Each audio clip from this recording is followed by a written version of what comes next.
Un moment exceptionnel.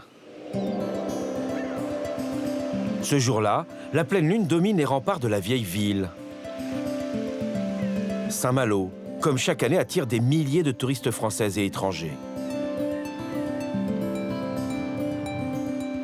Nous sommes sur la côte d'Émeraude, un petit joyau qui, comme le reste de la Bretagne, a les yeux et le cœur tournés vers le large.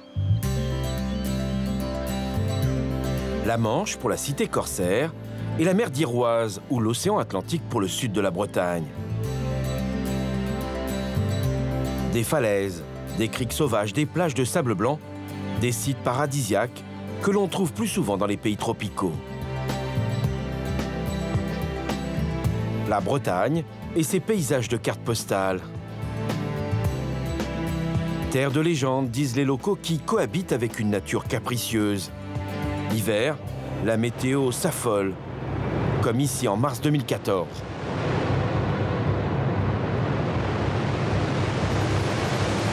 Tout est tombé directement ici et moi j'étais là, donc j'ai pris à peu près l'équivalent de 700 kilos à même pas un mètre du visage. Au cœur de l'hiver 2013-2014, 132 jours d'alerte météo, un record et des dégâts partout en Bretagne. On sent cette puissance de la nature qu'on ne peut pas maîtriser, où on ne peut que contempler et subir. Sur la côte, comme à l'intérieur des terres, l'eau déborde de partout. Là, en 2013, on était très surpris de la brutalité de l'inondation. Des situations comme celle-ci vont-elles se multiplier? La région a-t-elle pris la mesure des risques? Une partie des gens, on a déjà oublié. On avait oublié 95, on avait oublié 2000, et puis il ne faut pas oublier parce que ça reviendra. À l'image de Saint-Malo et de sa vieille ville, la Bretagne se protège derrière ses remparts ou ses digues. Mais à quel prix? Aujourd'hui, protéger ces secteurs, c'est sur l'argent du contribuable. Et je ne sais pas si les gens se rendent compte de ça. La Bretagne, contre vents et marées, s'accroche à sa bande littorale, de plus en plus balayée par les tempêtes et noyée sous les trompes d'eau.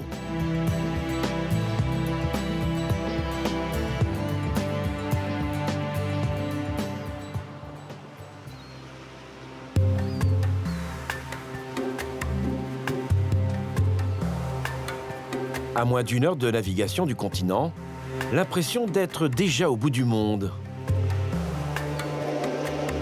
Nous sommes à quelques milles au large de la pointe du Raz. Et surprise, la mer d'Iroise prend ici des couleurs et des reflets que l'on imagine plutôt dans les Caraïbes ou aux Maldives.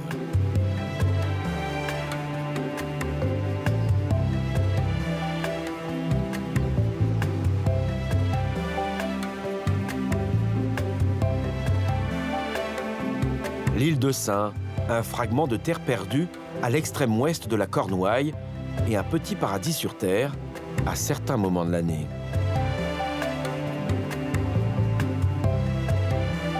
Sein fait partie des îles du Ponant, toutes situées à l'ouest de l'Hexagone.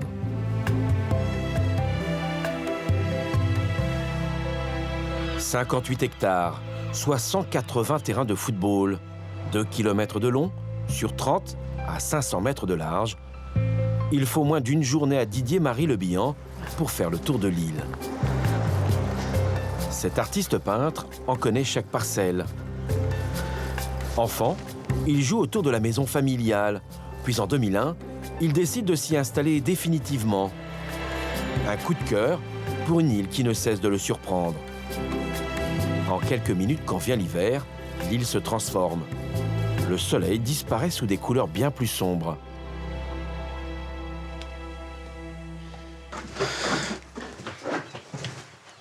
C'est quoi cette photo, là? Alors cette photo a été faite en 2008, le 10 mars. Hein, et ça a été l'une des premières grosses tempêtes qu'on a eues depuis des années. Et celle-là, comme ça a été l'une des premières, qui était assez spectaculaire, elle a fait vraiment le tour du monde. Alors, dans l'esprit, elle est le symbole indirectement du réchauffement climatique, hein, du changement climatique. C'est un peu la fin du monde, quoi. La nature se déchaîne contre des structures construites par l'homme.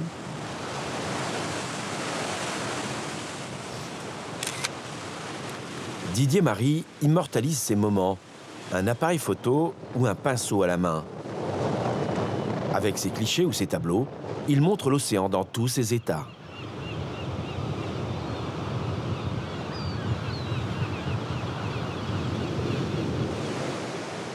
Il y a des tempêtes qui sont des lumières mais extraordinaires, d'autres sont très écrasées, c'est gris, c'est plat, c'est triste.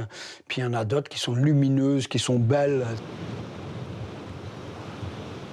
Il n'y en a pas deux pareils.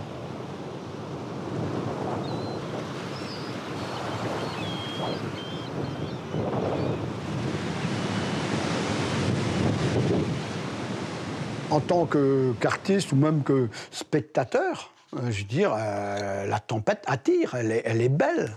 Voilà.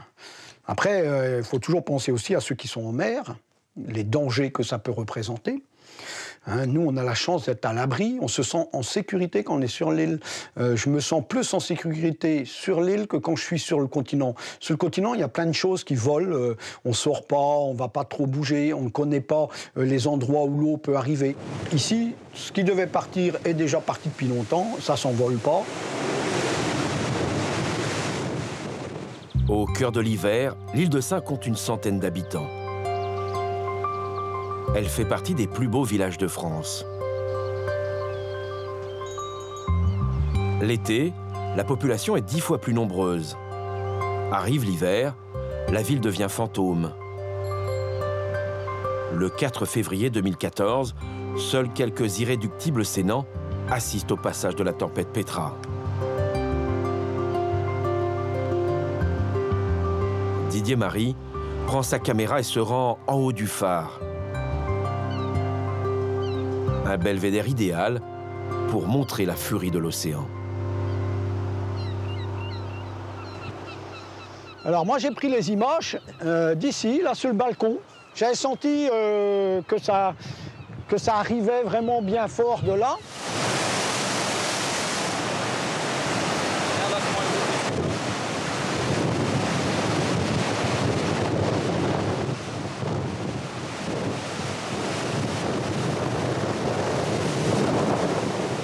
Hiver 2013-2014, une trentaine de tempêtes en l'espace de 3 mois. Il filme une vague, puis une autre. L'océan se déchaîne. Le sac est rentré carrément dedans la gare maritime. Le sac de ciment. Attention.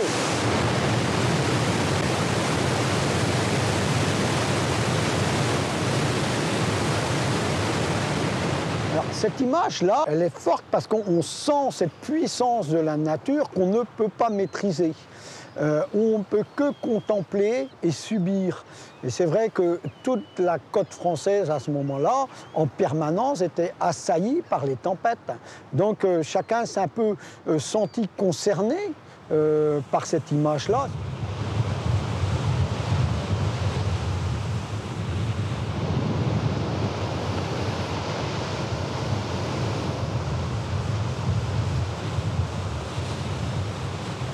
Didier Marie est un lanceur d'alerte qui prend tous les risques. Ce jour de grande marée et de tempête de tous les diables, il est sur la digue, face au phare. Après cette vague, sa caméra est hors service. C'est vrai, on pourrait me reprocher de montrer que des images catastrophes. Mais c'est un moyen en même temps de communication pour alerter, je veux dire, les gens qu'il y a un problème. Si on ne montre pas des images catastrophiques, les gens, ça ne leur parle pas. Mais ce problème, on peut le résoudre. Voilà, c'est une question de volonté.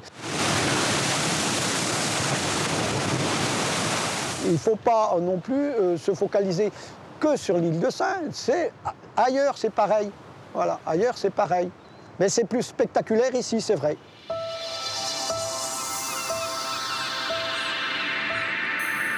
Ici, la météo règle la vie de chacun des habitants. L'île est régulièrement envahie par l'eau de mer. Des tempêtes à répétition qui ont rythmé le mandat de l'ancien maire Jean-Pierre Kerlock. Cela commence dès le premier jour de son élection, le 10 mars 2008. Jusqu'à son dernier jour de mandat, où il n'avait qu'une seule et unique préoccupation, renforcer les digues qui protègent l'île. Ici, à Saints, il n'y avait pas de digue, puisque le point culminant est à 9 mètres, 1,50 m de moyenne au-dessus du niveau de la mer, pas de digue, pas de possibilité de vivre sur cette île. Donc elle est très très vulnérable. J'ai toujours dit que l'île de Saints, c'était comme un diamant. Si le diamant n'est pas serti, il ne tient pas. Eh bien, l'île, c'est pareil. Si l'île n'est pas protégée par les digues, elle va être immergée par l'eau. Et à ce moment-là, tous les autres projets que vous avez entamés ne tiendront pas non plus. Avant chaque hiver, les ouvriers colmatent les brèches. Un travail de Sisyphe.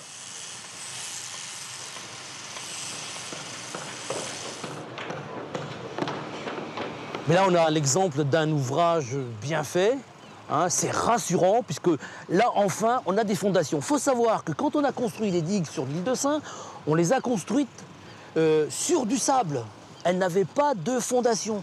Et c'est la raison pour laquelle, aujourd'hui, avec la mer qui monte et avec des tempêtes qui sont plus fréquentes, eh bien, elles résistent moins du fait qu'effectivement, elles ne sont pas sur des bases solides. Les digues et l'île de Saints, une vieille histoire. Depuis des siècles, ce bout de terre est ballotté par les flots et la houle. En 1762, le duc d'Aiguillon offre aux habitants la possibilité de quitter l'île et de s'installer sur le continent. La population refuse en bloc. C'est à ce moment-là que les premiers ouvrages de défense sont construits. Ils ceinturent aujourd'hui l'île sur près de 2 km.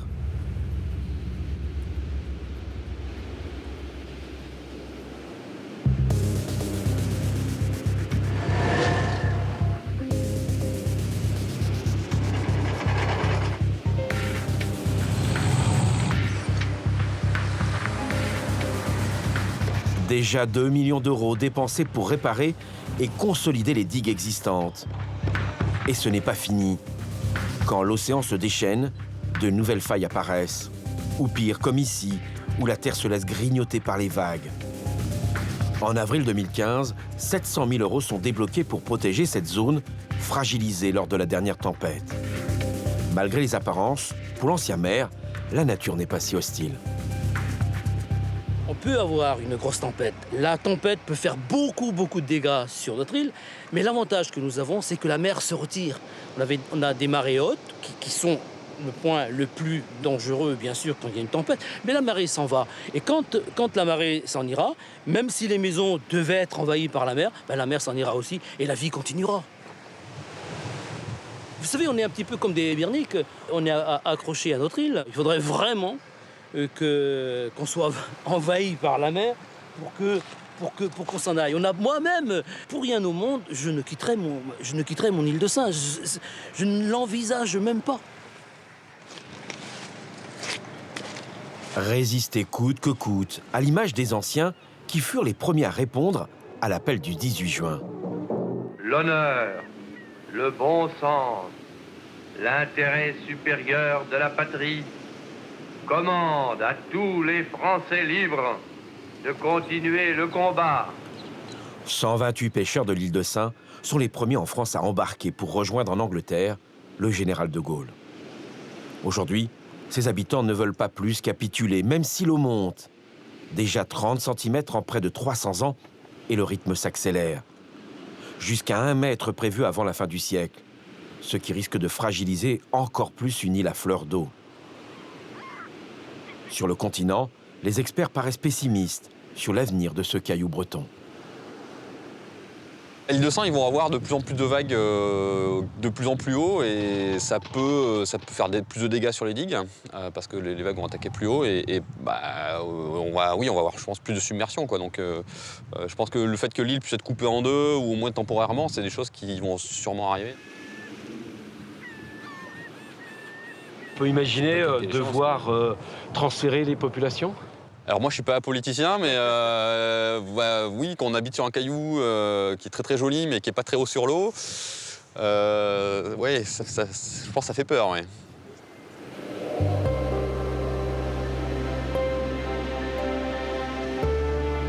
À certains moments de la journée ou au coucher du soleil, on comprend mieux l'attachement des Iliens à ce petit coin de paradis.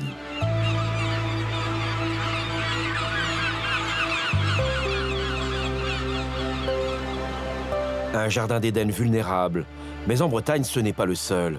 Une grande partie du littoral est menacée par les colères de l'océan.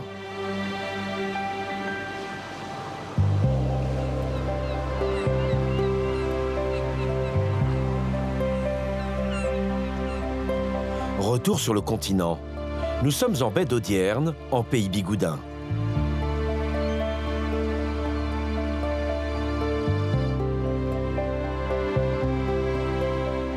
Ici, le cordon dunaire n'est plus que l'ombre de lui-même. À marée haute, la mer vient s'échouer au bord de la route littorale. Et il n'existe quasiment plus de remparts contre les éléments déchaînés. Et pourtant, un chantier est en cours dans l'une des zones les plus vulnérables. Une villa luxueuse qui aura un jour ou l'autre les pieds dans l'eau. En Bretagne, c'est la côte sud qui possède le plus de zones basses.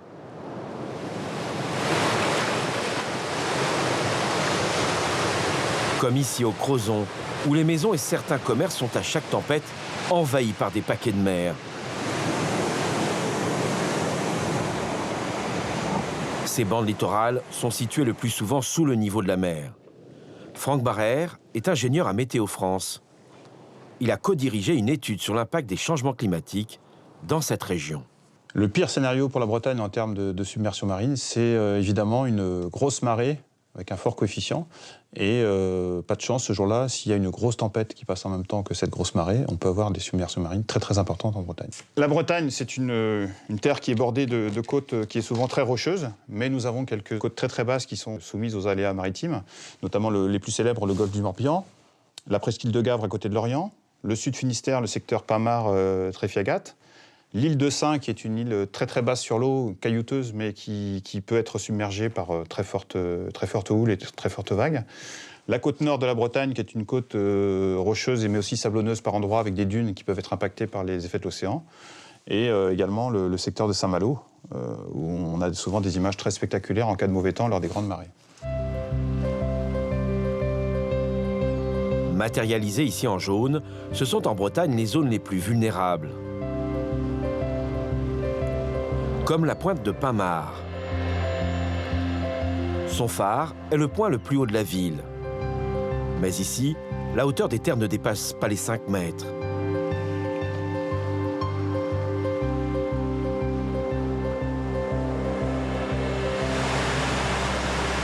Le danger vient de la mer. Laetitia Bigger n'avait jamais vu l'océan dans un tel état. Donc c'était le 5 février 2014, c'était le matin, 8h30.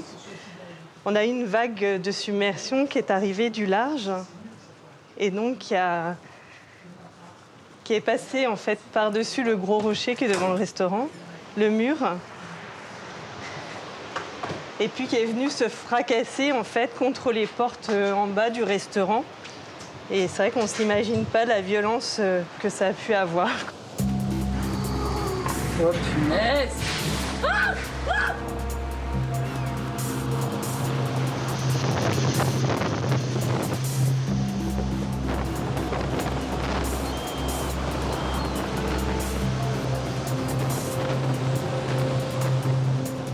On va dire un dixième de seconde, on se dit que tout va être terminé. On se dit c'est pas possible.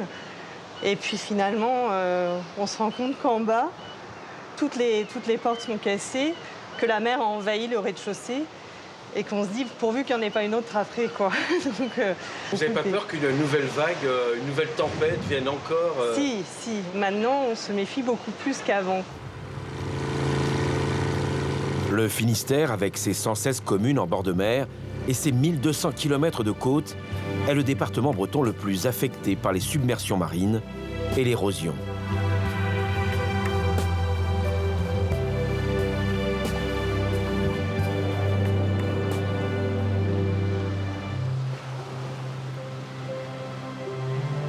Cap sur l'île Tudy.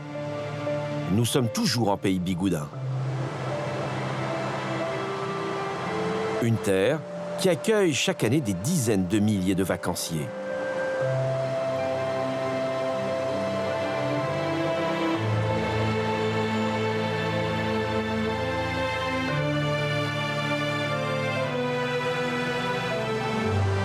Jusqu'au début du XXe siècle, l'île Tudy était un village de pêcheurs. L'île Tudy, ou plutôt la presqu'île, car en 1853, avec la construction de cette digue de Kermore, le village est rattaché au continent. Un polder est créé. Les habitants remblaient et créent des terres agricoles. Mais leurs héritiers transforment rapidement les lieux. Des villas poussent comme des champignons. Avec le tourisme, l'île se développe. L'ancien marais ne vit pourtant que l'été. Le reste de l'année, les maisons sont inoccupées. Revers de la médaille, ce quartier gagné sur la mer est régulièrement inondé. Benoît Guillot est géographe. Il connaît bien l'endroit car ses parents sont propriétaires d'une maison secondaire. On est dans l'ancien marais qui a été depuis transformé en zone urbaine. Donc on voit clairement que là, il y a eu une dérive entre l'utilisation initiale du marais qui est une utilisation agricole et l'utilisation actuelle du marais où on a aujourd'hui de l'habitation et majoritairement résidence secondaire, quoi. Et là, c'est vraiment une zone vulnérable. Oui, alors je ne sais pas si c'est vraiment très visible, mais les maisons sont quasiment toutes surélevées. Et ici, ça paraît pas comme ça, mais on est sous le niveau de la mer. Ouais. Sous le niveau de la mer? Ici, on est sous le niveau de la mer. Ouais. Donc si jamais l'eau venait à passer et venait à détruire le cordon dunaire, étant donné qu'on est dans une cuvette sous le niveau de la mer, une inondation de l'ensemble du quartier pourrait être envisagée, quoi. Le polder, c'est aujourd'hui 280 hectares et 400 maisons environ. Depuis la tempête Xynthia en février 2010, plus aucun permis de construire n'est délivré. Mais le risque de submersion est réel. Depuis 2013, Benoît Guillot sillonne les plages qui entourent le polder. Il ne se sépare jamais de son drone, son hélicoptère télécommandé avec lequel il prend photos et images vidéo.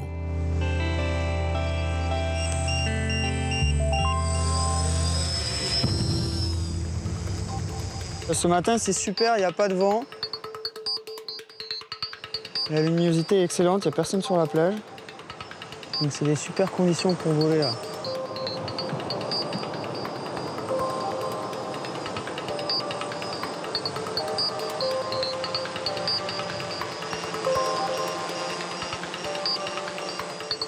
Le but du jeu, clairement, c'est de venir avant chaque grande marée et chaque tempête pour avoir une cartographie et une modélisation hyper précise de la dune. Ce qui va permettre, après la tempête, de refaire un passage et de voir précisément où ça a reculé. On arrive à avoir des précisions de l'ordre du centimètre. C'est très intéressant puisqu'on va pouvoir vraiment cartographier et analyser la dune très très précisément, quoi. Et ça, c'est quelque chose qui était difficile de faire avant l'arrivée du drone.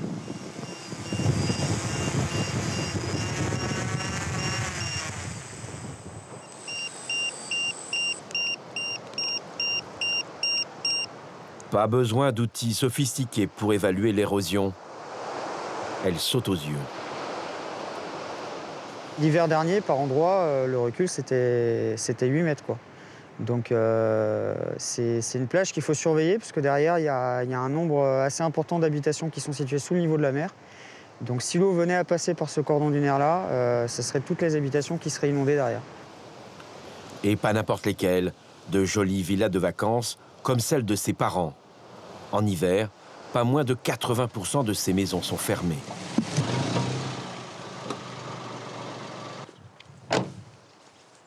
Votre maison est en zone vulnérable aussi. Ouais, c'est paradoxal. Le terrain est sous le niveau de l'eau, ouais, sous le niveau de la mer. Ouais.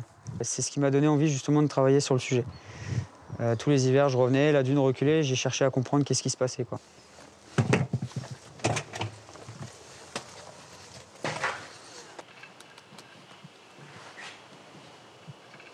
Le petit paradis peut se transformer très rapidement en enfer, ouais. Et il faut rester extrêmement vigilant là-dessus. Il faut vraiment rester attentif à la météo et aux conditions de tempête. Il y a des secteurs où, quand le vent se met à souffler, notamment au sud-est, avec une houle qui vient du sud-est, vaut mieux envisager d'aller dormir chez le frangin qui habite un petit peu plus dans les terres, quoi.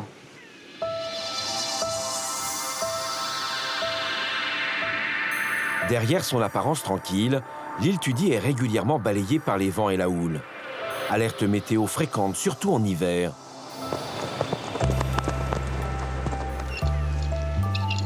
D'ailleurs, certaines plaques en ville rappellent que la vie est fortement liée aux phénomènes extrêmes. Mais pour le maire, pas question d'imaginer le pire des scénarios. On n'a jamais eu de situation de panique et de gros risques à gérer. Enfin, on a eu des risques à gérer, ça s'est passé correctement, on n'a pas eu vraiment de situation de panique. Le littoral recule. Hein. Mais je crois qu'il faut être conscient, il faut être responsable et vraiment être vigilant par rapport à tout ça. Mais aujourd'hui, je pense sincèrement qu'on met les outils en place, et en particulier au niveau de notre région, hein, du Finistère et je dirais du Pays Bigouden, il y a des actions qui sont menées. Sur la côte, d'autres villes ou villages sont confrontés aux mêmes difficultés. La submersion marine est un risque qui préoccupe la commune voisine de l'île Tudy.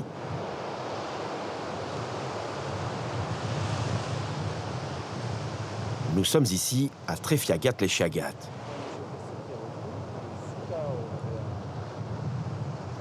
Pour son maire, une seule question. Comment assurer la sécurité de sa population alors que le cordon dunaire recule à chaque tempête? Plusieurs habitations sont menacées.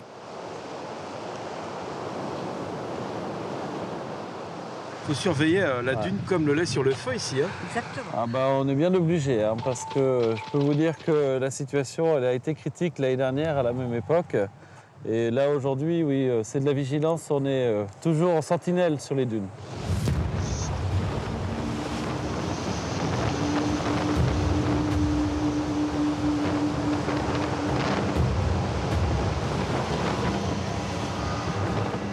Cet endroit est très vulnérable, il a souffert l'hiver dernier et il n'a pas eu encore le temps de panser ses plaies. Juste derrière la dune, bien fragilisée, le menhir du Trostel témoigne de la présence de l'homme sur ce site il y a des milliers d'années. Il mesure près de 2 mètres de haut. S'il résiste aux tempêtes et aux événements extrêmes, les maisons qui se trouvent à proximité ne sont pas aussi solides. Hélas. Que se passerait-il si un événement de type Xynthia se produisait ici? Un tel scénario est une hypothèse crédible.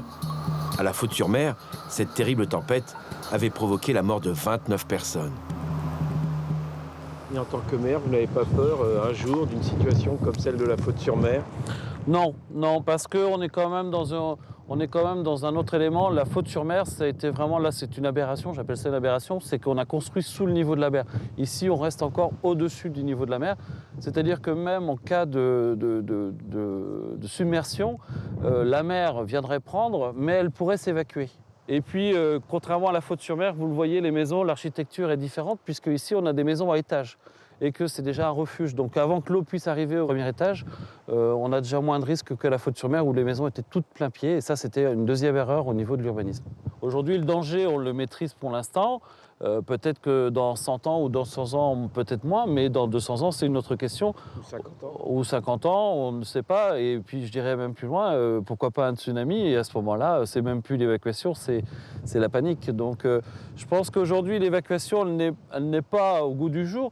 Mais je pense qu'il est grand temps, effectivement, d'arrêter cette urbanisation trop proche des traits de côte à risque.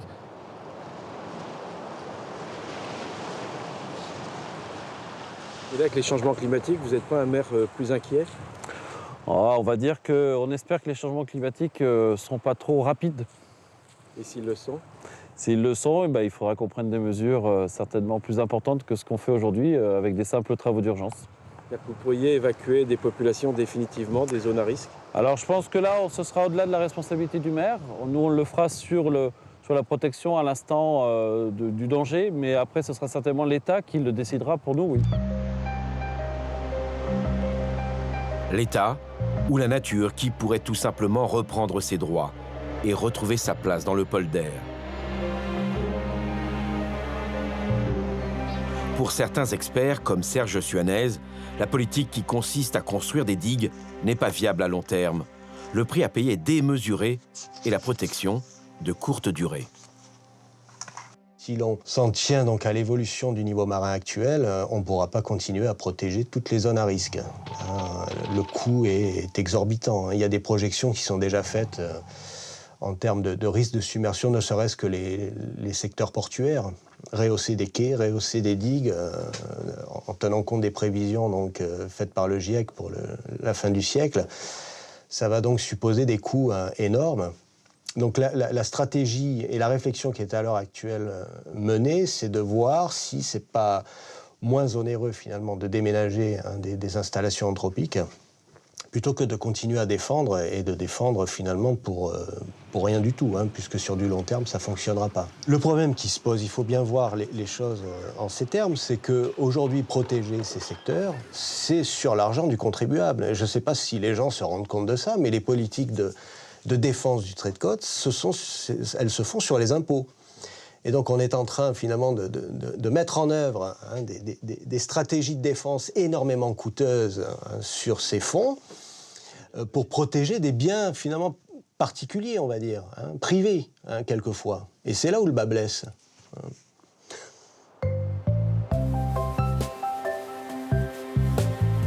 Retour à l'île de Sein. Exonérés d'impôts sur le revenu jusqu'en 1947, les habitants de l'île ne paient toujours pas d'impôts locaux. Pour autant, certains estiment que vivre dans un lieu aussi vulnérable doit être assumé par chacun des insulaires. Didier Marie, l'artiste peintre, veut mettre l'art au service de la protection de l'île et de l'environnement. Nous, on a choisi de vivre sur l'île de Sein. Ce choix-là, on doit l'assumer. C'est pas forcément aux gens du continent contribuables de payer pour nous. Donc l'association est mise en place pour récupérer des fonds pour pouvoir financer. On a récupéré un Bernard Buffet, par exemple. Sur 100 000 €, il y a 20 000 € qui vont être à l'association pour les projets d'environnement. Et à chaque fois que le tableau sera revendu, vu que c'est une copropriété, on touchera toujours ce 20%-là du tableau. Et ça, c'est à vie du tableau. Dans 100 ans, 200 ans, voire plus. La peinture et l'île de Sein un mariage de raison. Car pour Didier Marie, ce petit bout de terre, c'est chaque jour un tableau différent. Un joyau qu'il faut préserver à tout prix.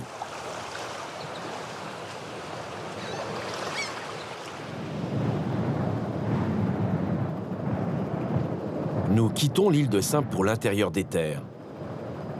Nous sommes toujours dans le Finistère.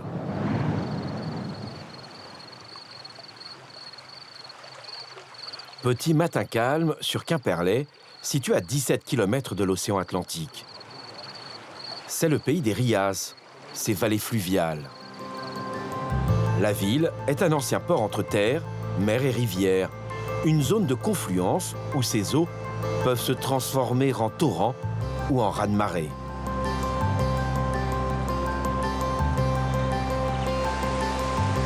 Lors de l'hiver 2013-2014, ces eaux si tranquilles ont bousculé la vie des 12 000 habitants qui ont subi une série de crues sans précédent.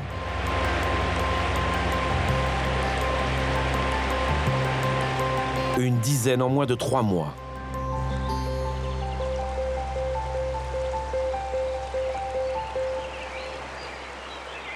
Nous sommes sur les bords de la rivière Ailée. La ville basse et le quartier historique.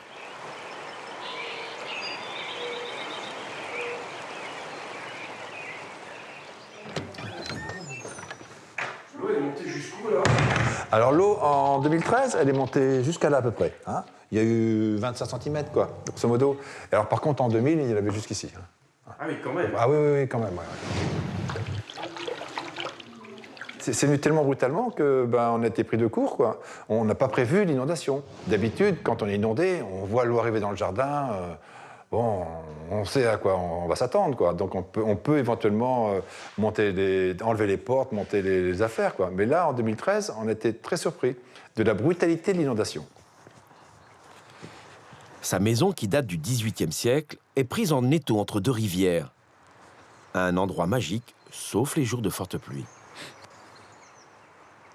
En 2013, l'eau était comme ça. On s'est dit, on craint rien. Et puis 2 jours après, pof, il y avait 20 cm d'eau dans la maison. Et c'est impressionnant. Hein. En fait, ici, il faut vivre avec le risque. Oui, on est obligé de vivre avec le risque. Maintenant, oui. Oui.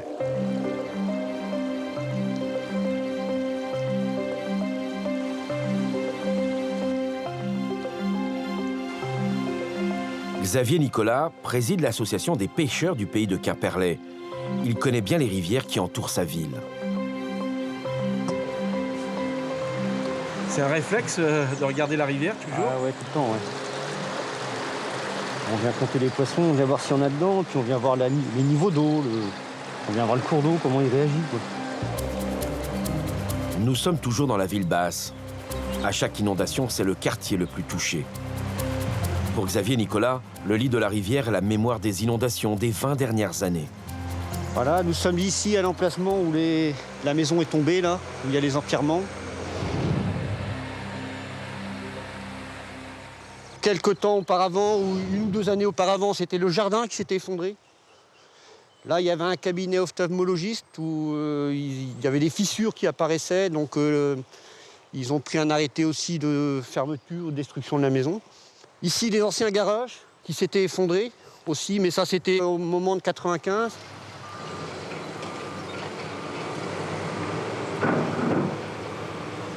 Des crues à répétition et à chaque fois, des travaux sont réalisés dans l'urgence. Fin 2014, les bords de la rivière sont renforcés, comme les bâtiments. L'hiver approche et une nouvelle menace pour la ville. Donc là, on voit tout le bétonnage qui a été fait pour conforter les bâtiments dans lesquels il apparaissait des fissures, hein, la plaque de béton, tout, et tout le gros bétonnage et l'étayage. Et les gens peuvent... Il n'y a personne dans les maisons, là. Ah bon, ils ne peuvent pas réaménager? Ah non, non, il n'y a personne. Hein. Là c'est des travaux d'urgence qui ont été faits pour conforter, en fait. Et il y aura une partie des travaux qui sera fait encore l'année prochaine, parce que tout n'est pas terminé. Là, c'est des travaux d'urgence. Sûr?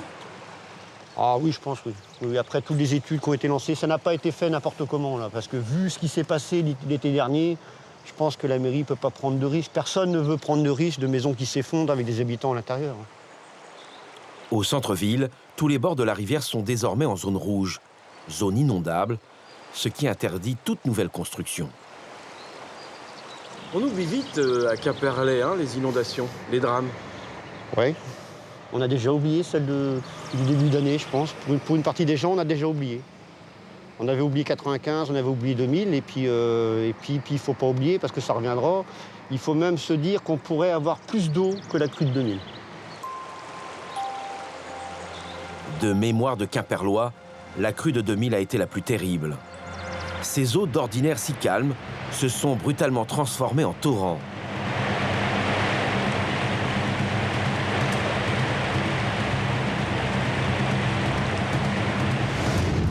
Pour l'ancien maire, un cauchemar et des scènes qu'il ne peut oublier. Vous vous rappelez des inondations de 2000? Oui, très bien, parce que j'étais à l'époque médecin de sapeur-pompier volontaire, donc j'étais sur les lieux des inondations avec mes collègues pompiers qu'on voit sur la vidéo. C'est la première fois qu'il y avait autant d'eau dans la ville. Le régime d'eau était assez torrentiel et que ce n'était pas facile de naviguer dans la basse ville de Quimperlé en Zodiac pour aller chercher des gens dans leur immeuble. C'est pas pendant la crue qu'on a des gros problèmes, c'est à la décrue où là les gens sont complètement déprimés par le spectacle qu'ils ont de leur maison. Avec le constat des dégâts et de ne pas savoir ce qu'il y a à faire, se demander ce qu'ils vont avoir comme dédommagement, enfin c'est la dépression qu'on peut dire. Alors oui, ici on est dans le quartier historique de Quimperlé. Et il y avait en fait inondation dans ce quartier en l'an 2000. Ah, il y a une trace là. Avec donc un repère de crue ici à cette époque-là. Un autre un peu plus loin. Des repères pour que la population n'oublie pas que les rivières de la ville peuvent se réveiller à tout moment. Pendant son mandat, il a multiplié les études et les chantiers. Exemple, ces 3 passerelles sur la rivière Isole sont surélevées. Plus en amont, le pont Salé est détruit puis reconstruit. L'objectif à chaque fois est de permettre à l'eau de s'évacuer plus rapidement. Plus loin, sur le quai Briseux, qui est le premier touché en cas de fortes inondations, des barrières anti-crues sont installées. Au total, plus de 5 millions d'euros investis et les risques sont réduits. La preuve, avec ces images prises en 2000, les rivières débordent de partout. Le quartier historique a les pieds dans l'eau. Les points rouges indiquent ici les lieux qui, lors des dernières tempêtes de l'hiver 2013-2014, ont été épargnés par les flots.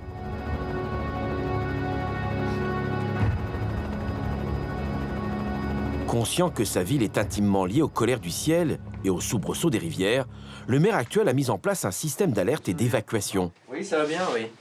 Il fonctionne 7 jours sur 7. Bah, écoutez, non, ce matin, les indicateurs sont ouverts, hein, y compris sur les différents sites, des différentes informations. Pour Vigicru, il y a la leader. En cas de débordement des rivières et dès le passage en vigilance jaune, un message d'information ou un message d'alerte vous sera communiqué par téléphone. Un dispositif comme celui-ci, c'est important pour une ville comme Quimperlé? Ah, c'est obligatoire. Il est essentiel, ce dispositif. C'est le dispositif qui nous permet de, je dirais, en amont de tout épisode qui pourrait être délicat, de bien comprendre les phénomènes. Donc, ce que l'on peut voir là, juste devant vous, ce sont les secteurs de la ville de Quimperlé. Il y en a une quinzaine. Hein. Ce que l'on voit, c'est que selon les hauteurs d'eau, les secteurs qui vont être alertés, en fait. Donc, selon un secteur dans la ville, à 3 mètres, il pourrait être concerné par de très légers débordements. Un autre secteur dans la ville ne le serait pas. À 3,40 mètres, ce secteur pourrait être concerné, ce secteur ne le sera pas. Et donc, en fait, le but, c'est de n'informer et d'alerter la population que celle qui est concernée, celle qui est dans le quartier qui pourrait être inondée, et en tous les cas, subir quelques débordements. Les nombreuses crues des 20 dernières années ont des conséquences collatérales pour le quartier. En ville basse, les prix de l'immobilier s'effondrent. Pour les spécialistes que nous avons rencontrés, difficile aujourd'hui d'estimer les pertes pour les propriétaires qui voudraient vendre leurs biens. Tous doivent déclarer que leur maison est en zone rouge, en zone inondable. Les prix ont beaucoup baissé, mais le souci, c'est que ça ne se vend pas quand même. Ça ne se vend pas parce que les gens ont peur. Vu ce qui est arrivé l'année dernière sur le quartier, notamment le quai Briseux, ben, c'est des zones qui ne se vendent plus et les clients nous demandent surtout en zone non inondable, malgré les travaux. On arrive à faire quelques visites en leur faisant voir des biens parce qu'il y a quand même de très belles affaires à faire, mais bon, les gens ont peur. C'est légitime, on ne va pas investir dans un endroit où on risque de partir en bateau.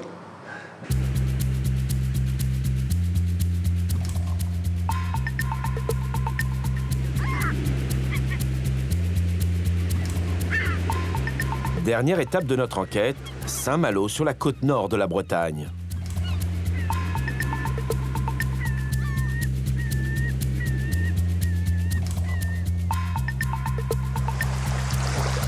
Lever du jour sur le Fort National, un monument classé au patrimoine historique. Ce bastion et ses remparts, imaginés par Vauban, assuraient la défense de la cité corsaire. C'est Louis XIV qui décide de fortifier la ville pour protéger ses immenses richesses d'une éventuelle invasion anglaise.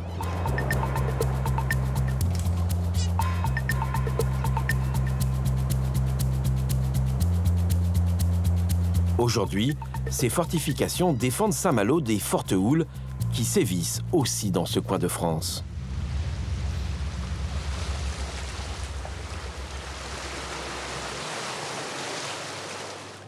Ce matin-là, les commerces du bord de l'eau se barricadent. C'est jour de marée d'équinoxe. Et pas n'importe laquelle, coefficient de 118, la marée du siècle. Un terme trompeur car elle se produit tous les 18 ans environ. Mais en fonction des vents, elle peut être brutale. Il est 9 h du matin. Le ciel s'assombrit. La mer monte, un spectacle impressionnant pour les touristes.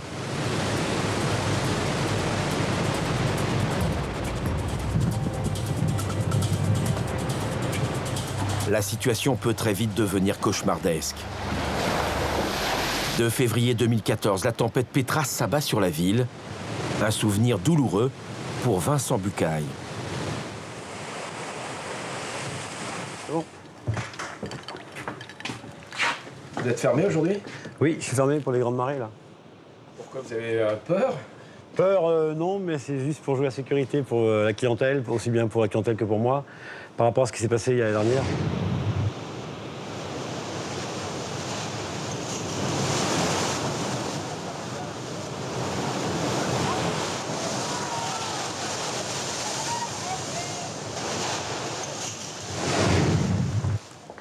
Alors j'ai ces 2 baies vitrées qu'on lâchait là. Il y a eu 2 gros pavés dans la première et un dans la deuxième qui m'ont abattu les baies vitrées, ils sont tombés ici en fait.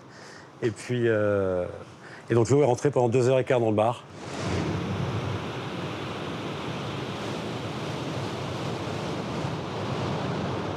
Tout est tombé directement ici et moi j'étais là, donc j'ai pris à peu près l'équivalent de 700 kg à même pas 1 mètre du visage. Donc c'était assez violent. Et la 3e vague, je l'ai prise bien comme il faut et j'ai fait 10 mètres en arrière. Donc c'était assez impressionnant.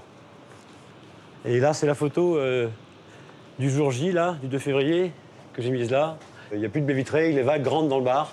Donc voilà ce qui s'est passé réellement. Donc c'est assez impressionnant.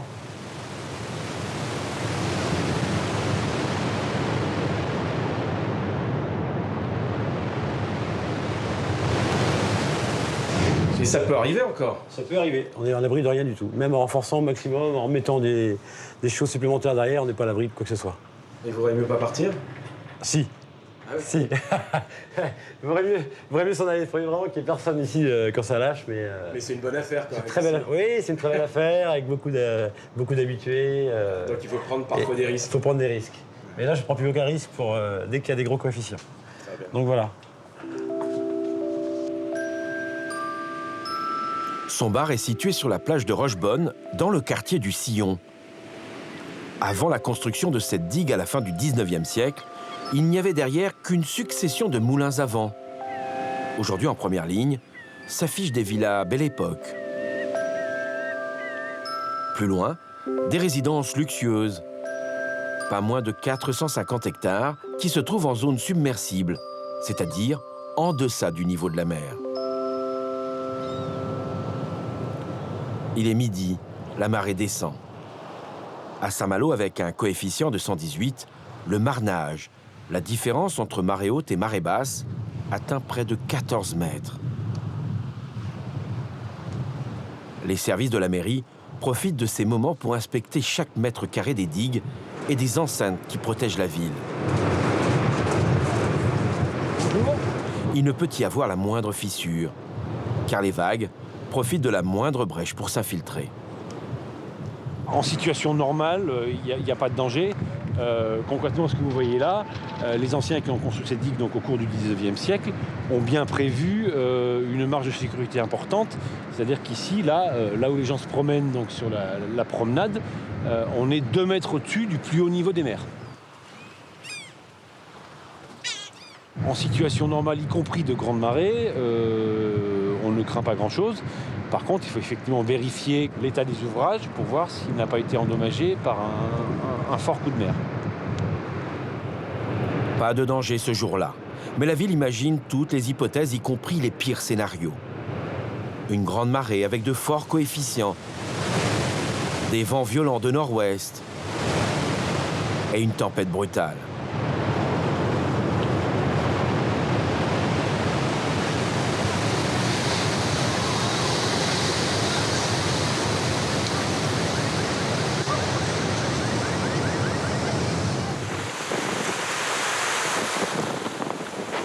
Pour certains experts, dans ces conditions, les digues et leurs brise-lames en bois de chêne ne seront pas suffisants pour éviter aux paquets de mer de s'infiltrer dans le quartier du Sillon ou ailleurs.